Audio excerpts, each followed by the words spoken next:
வணக்கம் நண்பா, லிஜின் கன்னியாகுமரி பேசுகிறேன். நாம எல்லாம் எதிர்பார்த்துட்டு இருந்த மாதிரி எஸ்எஸ்சி ஜிடியோட ஆன்சர் கீ வந்துருச்சு. ஸோ நிறைய நண்பர்கள் பார்த்தீங்க அப்படின்னா நல்ல மார்க் எடுத்திருக்கீங்க. Congratulations, best of luck.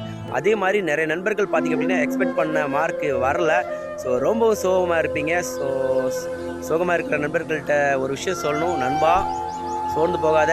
வர ஆகஸ்ட் மறுபடியும் எஸ்எஸ்சி ஜிடி செலெக்ஷன் வரும். அப்ளை பண்ணுங்கள். இதை விட பெட்டராக நீங்கள் வந்து பெர்ஃபார்ம் பண்ணுங்கள். கண்டிப்பாக உங்களாலே ஜெயிக்க முடியும். ஏன்னா இப்போ நல்ல மார்க் எடுத்து பாஸ் ஆகிற எல்லா நண்பர்களும் ஒரே தடவையில் பாஸ் ஆனவங்க கிடையாது. பல முயற்சிக்கு அப்புறம் இப்போ பாஸ் ஆகிறவங்க. ஸோ அவங்க கூட உங்களை கம்பேர் பண்ணாதீங்க. மறுபடியும் முயற்சி செய்யுங்க. கண்டிப்பாக நெக்ஸ்ட் டைம் உங்களால் ஜெயிக்க முடியும். நண்பா, எத்தனை தடவை நீ விழுந்த அப்படின்றதுல கிடையாது. விழுந்த இடத்துல இருந்து எல்லாமே நீ எழும்பி நின்னியா அப்படின்றது தான் முக்கியம்.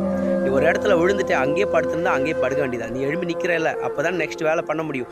அதே மாதிரி தான் தோத்துட்ட அப்படின்னு விட்டுட்டேன்னா அவ்வளோதான், முடிஞ்சிச்சு கதை. தோத்தாலும் மறுபடியும் முயற்சி செஞ்சு அடுத்த செலெக்ஷனில் அடிக்கலாம் அப்படின்ற நம்பிக்கையோடு நீ முயற்சி செஞ்சால் கண்டிப்பாக உன்னாலையும் முடியும். ஸோ புரிஞ்சிருக்கோம் அப்படின்னு நினைக்கிறேன். மறுபடியும் அடுத்த செலெக்ஷன் வரட்டும், நம்ம பார்த்துக்கலாம் அப்படின்னு வெயிட் பண்ணாமல் இப்போலேருந்தே நீங்கள் படிக்க ஆரம்பிங்க.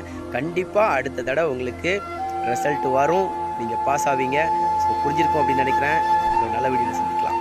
ஜெய் ஹிந்த், ஜெய் பாரத்.